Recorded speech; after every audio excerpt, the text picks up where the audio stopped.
प्रेम से बोलो देवघर वाले बाबा। आप सभी भक्त कांवरियों का बोल बम मलिक सोनू बम, बोल बम मलिक सोनू बम। हार्दिक अभिनंदन करता है और करता रहेगा।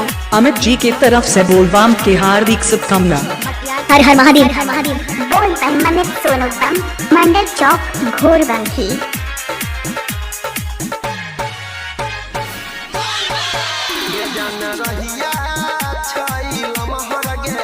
पबजी खेलत जाइबे देवा घर गे जान रहिया छई लमहर गे पबजी खेलत जाइबे देवा घर गे जल्दी चले गे कमर धले गे जल्दी चले गे कमर धले गे भीड़ लागल छै सगतर गे जान रहिया छई लमहर गे पबजी खेलत जाइबे देवा घर गे जान रहिया छई लमहर गे पबजी खेलत जाइबे देवा घर गे जल्दी चले गे कमर धले गे जल्दी चले गे कमर धले गे भीड़ लागल छै सगतर गे जान रहिया छई लमहर गे पबजी खेलत जाइबे देवा घर गे।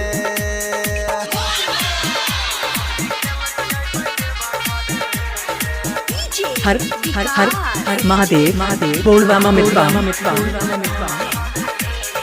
आप सभी भक्त कांवरियों का बोल बम मलिक सोनू बम, बोल बम मलिक सोनू बम। हार्दिक अभिनंदन करता है और करता रहेगा।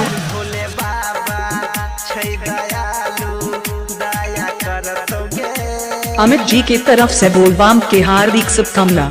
ये भोले बाबा छै दयालु दया करतोगे हर हर हर हर महादेव महादेव बोलबम अमित दुख तो हर गे ज्ञान उतहरतोगे गे उतहरतोगे गे जान हरतोगे गे चलत गे दिन में सुनै ना गे जन तू बनल रही है छड़हर गे जान रहिया छई लमहर गे पबजी खेलत जाइबे देवा घर गे जान रहिया छई लमहर गे पबजी खेलत जाइबे देवा घर गे जल्दी चले गे कमर धले गे जल्दी चले गे कमर धले गे भीड़ लागल छै सगतर गे जान रहिया छई लमहर गे पबजी खेलत जाइबे देवा घर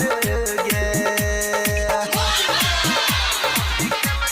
आप सभी भक्त कांवरियों का बोल बम मलिक सोनू बम, बोल बम मलिक सोनू बम। हार्दिक अभिनंदन करता है और करता रहेगा।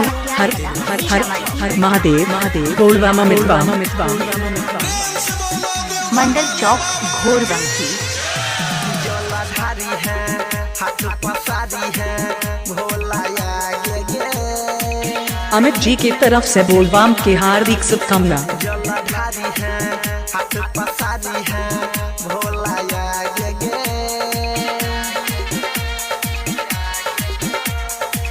ओकरे पर दुनिया छठी कला बदल तो भाग गे जान भाग गे जान भाग गे गायक अनिल राइटर अंकित संग रही है सगतर गे जान रहिया छई लमहर गे पबजी खेलत जाइबे देवा घर गे जान रहिया छई लमहर गे पबजी खेलत जाइबे देवा घर गे जल्दी चले गे कमर धले गे जल्दी चले गे कमर धले गे भीड़ लागल छै सगतर अमित जी की तरफ से बोलबम की हार्दिक शुभकामना। हर हर हर हर महादेव महादेव बोलबम अमित मंडल चौक घोरबंकी।